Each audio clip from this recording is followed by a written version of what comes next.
कंधमाल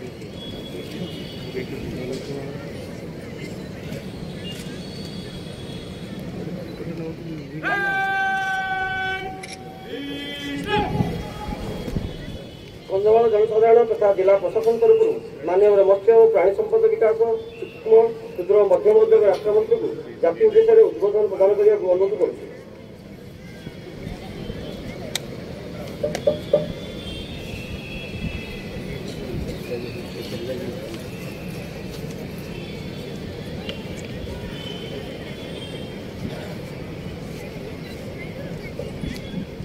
भारत माता की, भारत माता की। मोर प्रिय कंधमाल जिला भाई भौणी माने जिलार समावेश समेत समस्त छात्र छात्री वृंद आज 78तम स्वाधीनता दिवस अवसर में आपण मानक मोर हार्दिक शुभेच्छा एवं शुभकामना ज्ञापन करुच्ची। स्वाधीनता प्राप्ति पर आम देश क्रमवर्धन मन विकास यात्रा आगे चली एवं आम विश्वर अन्यतम बृहत गणतंत्र भाव प्रतिष्ठित होइछि। आम देश भारत मध्य गणतंत्र प्रयोगशाला भाव परिचित अर्जन करिअछि। खुशीर कथा सारा देशर प्रधानमंत्री मोदी जी आह्वान हर घर तिरंगा अभियान चली अछि। जातीय पताका केवल आम परिचय नुहे, यह आम स्वाधीनतार अन्यतम प्रतीक अटे। जातीय एकता अखंडतार पवित्र भावना उद्बुद्ध होई घरे घरे पताका लगेवा एही अभियान द्वारा आपण मान सफल करिसंती। एही पताका उड़ाई आमे समस्त देश मातृकार वीर संग्रामी मानक प्रति सम्मान जणाइछु। शह शह वर्ष धरी विदेश शासन ने निर्यातना अत्याचार अनियमित अधिपत्य विरोध में स्वाधीनता दावी करी सारा देशर स्वाधीनता आंदोलन आरंभ होइथिला। जातिर जनक महात्मा गांधी अहिंसा माध्यम असहयोग मंत्र रे अनुप्राणित होई देशर हजार हजार नेता संग्राम से आंदोलन रे झांस देइथिले। पुणी आंदोलन को अधिक तेजियान करने को जोग देइथिले अनेक विप्लवी क्रांतिवीर।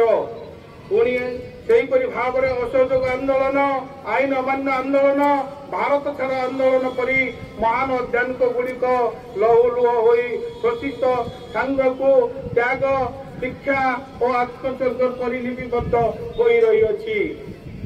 जातिर जनक महात्मा गांधी नेतृत्व में सत्याग्रह, असहयोग और अहिंसा नीति पर्यवेसित स्वाधीनता आंदोलन, असहयोग आंदोलन, लवण सत्याग्रह एवं भारत छाड़ आंदोलन आगे इंग्रेज सरकार कुटिलता चतुरता शक्ति पराजित है।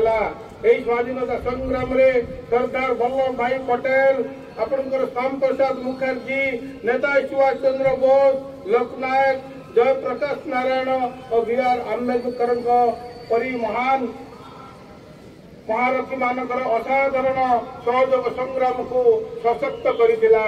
संग्रामी मानक मध्य कठोरपंथी उदारपंथी नेता माने आंदोलन को जारी रखिथिले।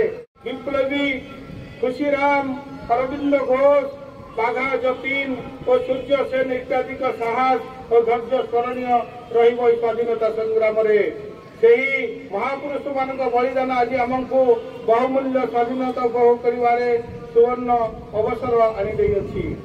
स्वाधीनता संग्राम ओडिशार व्यापक योगदान अतुलनीय रही।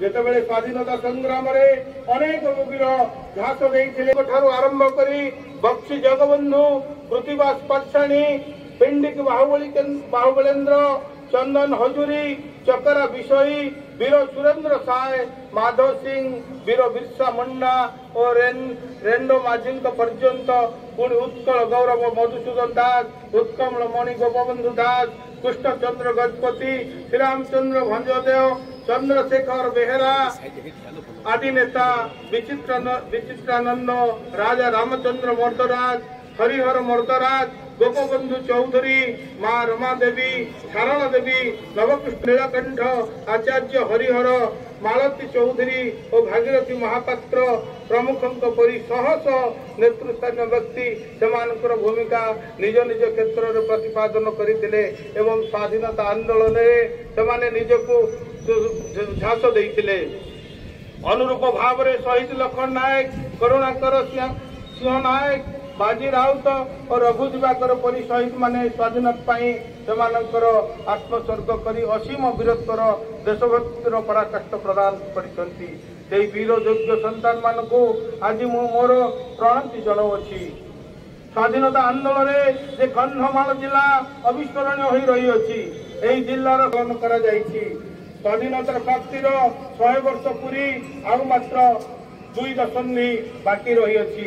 ଆମର ଯଶସ୍ୱୀ ପ୍ରଧାନମନ୍ତ୍ରୀ ତଥା ରାଷ୍ଟ୍ର ନେତା ଶ୍ରୀ ନରେନ୍ଦ୍ର ମୋଦି ଭାରତକୁ ପୃଥିବୀର ଅନ୍ୟତମ ମହାଶକ୍ତି ଦେଶରେ ପରିଣତ ଗଢ଼ି ତୋଳିବା ପାଇଁ ଶପଥ ନେଇଛନ୍ତି। ଓଡ଼ିଶା ପ୍ରତି ମଧ୍ୟ ଶ୍ରୀ ମୋଦିଜୀଙ୍କର ବିଶେଷ ଆକର୍ଷଣ ରହିଅଛି। ଓଡ଼ିଶାର ଆରାଧ୍ୟ ଦେବତା ତଥା ଆମ ଅସ୍ମିତା ଓ ସଂସ୍କୃତିର ପ୍ରତୀକ 4.5 କୋଟିର ଆରାଧ୍ୟ ଦେବତା ପ୍ରଭୁ ଶ୍ରୀ ଜଗନ୍ନାଥ ଗୋଟିଏ ପକ୍ଷରେ ଜନଜାତିର ଦାରୁ ଦେବତା, ଅନ୍ୟ ପକ୍ଷରେ ପତିତ ପାବନ ଶ୍ରୀ ଜଗନ୍ନାଥଙ୍କ ପ୍ରତି ମୋଦିଜୀଙ୍କର ଗଭୀର ଭକ୍ତି ମଧ୍ୟ ରହିଅଛି।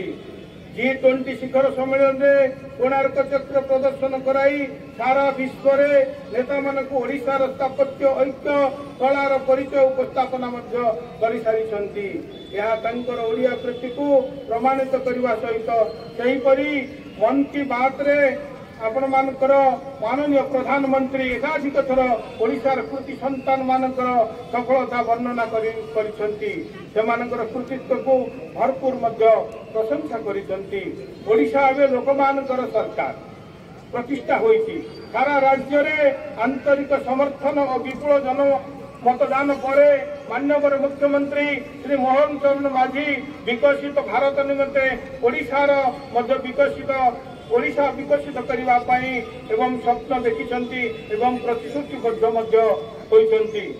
ଗତ ମାସରେ ମାନ୍ୟବର ମୁଖ୍ୟମନ୍ତ୍ରୀଙ୍କ ଦ୍ୱାରା ଆଗତ ରାଜ୍ୟ ବଜେଟ୍ରେ ଓଡ଼ିଶାର ଆଶା ଆକାଂକ୍ଷା ଯଥା ପ୍ରତିଫଳିତ ହୋଇଛି, ଯାହାକି 2000 ଶିକ୍ଷା, ସ୍ୱାସ୍ଥ୍ୟ କାରଣ ଆଗେଇ ଚାଲିବା ଏମାନଙ୍କ ଜୀବନ ଲକ୍ଷ୍ୟ। ମାତୃଭୂମିର ସୁରକ୍ଷା ପାଇଁ, ସାର୍ବଭୌମତ୍ୱ ପାଇଁ, ସ୍ୱାଧୀନ ସୁରକ୍ଷା ପାଇଁ ପ୍ରତ୍ୟେକ ପ୍ରତିକୂଳ ପରିସ୍ଥିତିରେ ଏମାନେ ଆଗେଇ ଚାଲନ୍ତି। ଶାନ୍ତି ଓ ସଦ୍ଭାବନା କ୍ଷେତ୍ରରେ ଏମାନେ ଉତ୍କର୍ଷତା ଲାଭ କରିଛନ୍ତି। ଯୁଦ୍ଧ କ୍ଷେତ୍ରରେ ଶ୍ରେଷ୍ଠତା ପ୍ରତିପାଦନ ମଧ୍ୟ କରିଛନ୍ତି। ଆମ ପ୍ରିୟ ଯବାନ ସ୍ୱାଭିମାନୀ, ସଚେତନ, ନିର୍ଭୀକ, ଶକ୍ତିଶାଳୀ। କେହି ଏମାନଙ୍କୁ ଅଟକାଇ ପାରିବ ନାହିଁ, କେହି ଏମାନଙ୍କୁ ବାଧା ଦେଇପାରିବ ନାହିଁ। ଏହି ପଟୁଆର ଗତି ଆଗକୁ କାରଣ ଗତିରେ ହିଁ ପ୍ରଗତି, ଗତିରେ ହିଁ ସଫଳତା ଓ ଗତିରେ ହିଁ ଜୀବନ। ରହିଯିବା ହେଉଛି ଚାଣୁକ୍ୟ, ଅଟକି ଯିବା ହେଉଛି ଜଡ଼ତା, ଆଉ ଗତି ନ କରିବା ହେଉଛି ବିଲୟ।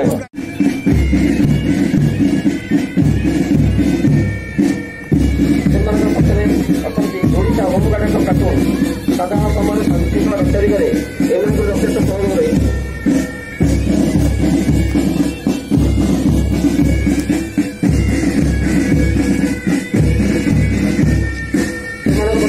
ସରକାରୀ ପରିଚାଳିତ ମହାବିଦ୍ୟାଳୟ ସିନିୟର ଡିଭିଜନ ଏଜୁକେସନ ପ୍ଲାଟୁନ ଅଭିଭାବନ ମନ୍ତ୍ରମଣ୍ଡଳକୁ ଆଗେଇ ଆସୁଛନ୍ତି।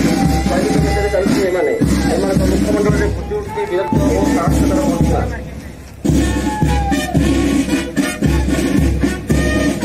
ସେମାନଙ୍କ ମଧ୍ୟରେ ଆଗେଇ ଆସୁଛନ୍ତି ସରକାରୀ ବିଶ୍ୱବିଦ୍ୟାଳୟ ପଇଡ଼ା ଜୁନିୟର ଡିଭିଜନ ଏନସିସିର ଏକ ପ୍ଲାଟୁନ। ବୀର ଦର୍ଶନରେ ଆଗେଇ ଆସୁଛନ୍ତି ଏମାନେ, କାରଣ ଆଗେଇ ଚାଲିବା ଏମାନଙ୍କ ଜୀବନର ଲକ୍ଷ୍ୟ।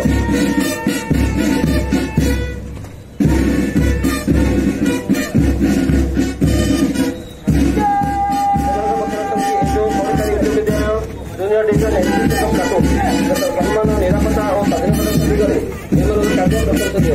ଏହି ବାହିନୀର ଶିକ୍ଷାର୍ଥୀମାନେ ଛୋଟବେଳେ ବି ବୀରତା, ଜାତୀୟତା, ତ୍ୟାଗ, ସୃଜନଶୀଳତା, ସାହସିକତା, ଶୃଙ୍ଖଳା ଶିଖୁଛନ୍ତି।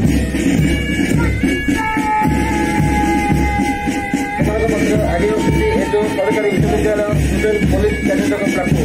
ଏମାନେ ମଧ୍ୟ ପିଲାବେଳୁ ଶୃଙ୍ଖଳା, ଜାତୀୟତା, ତ୍ୟାଗ, ସୃଜନଶୀଳତା, ସାହସିକତା, ଶୃଙ୍ଖଳା ଶିଖୁଛନ୍ତି।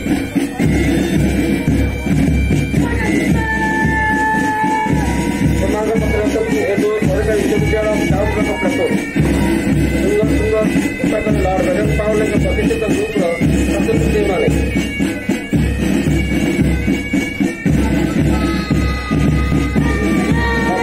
ଆଗେ ଆସୁଛନ୍ତି ପୋଲିସ ଆଉ ସ୍କାଉଟର ଏକ ପ୍ଲାଟୁନ।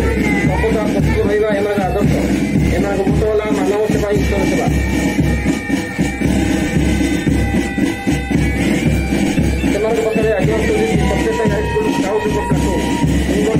ପତାକାରେ ସଜ୍ଜିତ ଏହି ଛାତ୍ରଛାତ୍ରୀମାନେ ସେବା ଦେବା ପାଇଁ ସତତ ପ୍ରସ୍ତୁତ।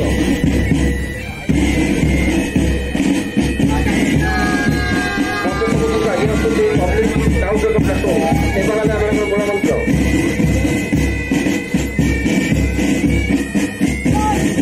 ସେମାନଙ୍କ ପକ୍ଷରେ ଆଗେଇ ଆସୁଛନ୍ତି ସ୍ୱାମୀ ଚିଦାନନ୍ଦ ସ୍କାଉଟ୍ର ଏକ ପ୍ଲାଟୁନ୍। ଅନ୍ୟମାନଙ୍କ ପରି ସେବା ଦେବା ଏମାନଙ୍କ ମୂଳ ମନ୍ତ୍ର।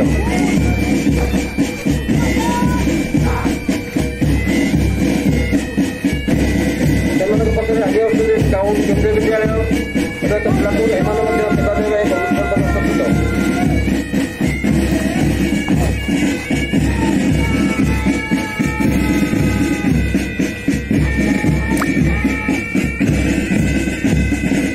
ମଧୁସୂଦନପୁରକୁ ଆଗେଇ ଆସୁଛନ୍ତି ଏଡୋ ସରକାରୀ ବିଶ୍ୱବିଦ୍ୟାଳୟ ଗାଇଡ୍ ଏକ ପ୍ଲାଟୁନ୍। ଅନ୍ୟମାନଙ୍କ ପରି ସେବା ଏମାନେ ଧର୍ମ। ଏମାନେ ସର୍ବଦା ପ୍ରସ୍ତୁତ। ମଧୁସୂଦନପୁରକୁ ଆଗେଇ ଆସୁଛନ୍ତି ସରକାରୀ ବାଳିକା ଉଚ୍ଚ ବିଦ୍ୟାଳୟ ଗାଇଡ୍ ଏକ ପ୍ଲାଟୁନ୍। ସେବା ହେଲା ଏମାନଙ୍କ ଧର୍ମ। ଏମାନେ ସର୍ବଦା ପ୍ରସ୍ତୁତ। ସେମାନଙ୍କ ପକ୍ଷରେ ଆଗେଇ ଆସୁଛନ୍ତି ସରସ୍ୱତୀ ବିଦ୍ୟା ମନ୍ଦିର ଗାଇଡ୍ ଏକ ପ୍ଲାଟୁନ୍। ଭଲ ଭଳି କାମରେ ଲୋକମାନଙ୍କୁ ସୁଫଳ ଦେବାରେ ପହଞ୍ଚାଇବା ଏମାନଙ୍କର କାମ। ସେମାନଙ୍କ ପକ୍ଷରେ ଆଗେଇ ଆସୁଛନ୍ତି ଗାଇଡ୍ କେନ୍ଦ୍ରୀୟ ବିଦ୍ୟାଳୟ ଏକ ପ୍ଲାଟୁନ୍। ସେବା ଦେବା ଏମାନଙ୍କର ଜୀବନର ମୂଳ ଲକ୍ଷ୍ୟ।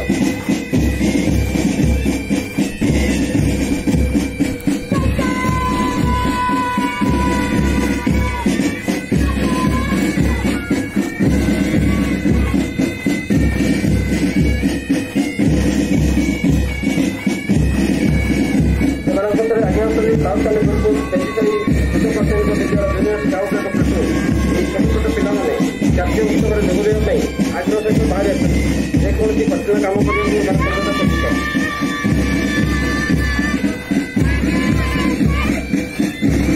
ମଧୁସୂଦନପୁରକୁ ଆଗେଇ ଆସୁଛନ୍ତି ସରକାରୀ ବାଳିକା ଉଚ୍ଚ ବିଦ୍ୟାଳୟ ସିନିୟର ରେଡ୍ କ୍ରସ୍ ଏକ ପ୍ଲାଟୁନ୍। ଆନ୍ତର୍ଜାତିକ ଖ୍ୟାତି ସମ୍ପନ୍ନ ରେଡ୍ କ୍ରସ୍ ସଂସ୍ଥାର ପ୍ରତିଷ୍ଠାତା ହେଲେ ଡୋନାଲ୍ଡଙ୍କ ନାୟକ ଏମାନେ ସମଗ୍ର ମାନବତାବାଦୀ ଏମାନଙ୍କର ବନ୍ଧୁ।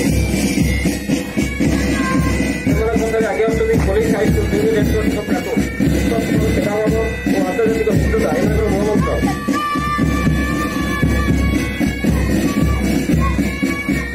ସେମାନଙ୍କ ପକ୍ଷରୁ ଅଛନ୍ତି Sathya Sai high school junior red cross ଏକ ପ୍ଲାଟୁନ୍। ବନ୍ୟା ବାତ୍ୟା ଭଳି ପ୍ରାକୃତିକ ଦୁର୍ବିପାକ ସମୟରେ ଅତ୍ୟନ୍ତ ସାହାଯ୍ୟ ସହଯୋଗ ଯୋଗାଇ ଦିଅନ୍ତି ଏମାନେ।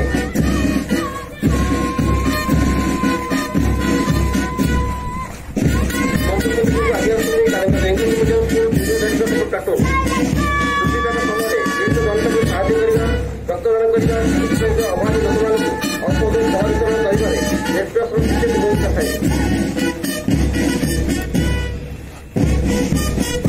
ସେମାନଙ୍କ ଆଗେଇ ଆସୁଛନ୍ତି ରେଡ୍ କ୍ରସ୍ ଏକ ପ୍ଲାଟୁନ୍।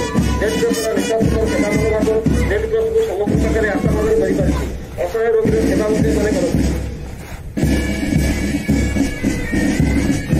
ସେମାନଙ୍କ ଭିତରେ ଆଗେଇ ଆସୁଛନ୍ତି Swami Chidananda junior red cross platoon. ଏମାନେ ମଧ୍ୟ ନିଃସ୍ୱାର୍ଥପର ସେବା ମନୋଭାବ ଯୋଗୁଁ ସମସ୍ତଙ୍କୁ ଆଶାବାଦ ରହିପାରିଛନ୍ତି।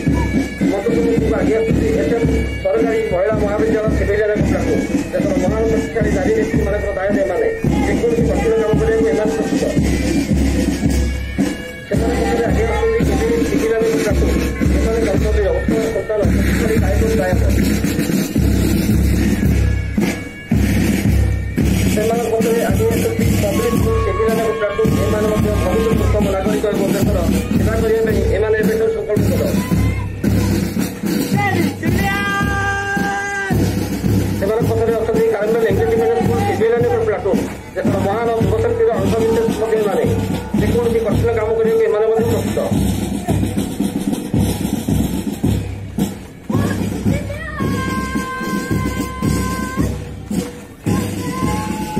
ସେମାନଙ୍କ ପକ୍ଷରେ ଅଛନ୍ତି Shri Aurobindo integral education centre civilian ଏକ ପ୍ଲାଟୁନ୍।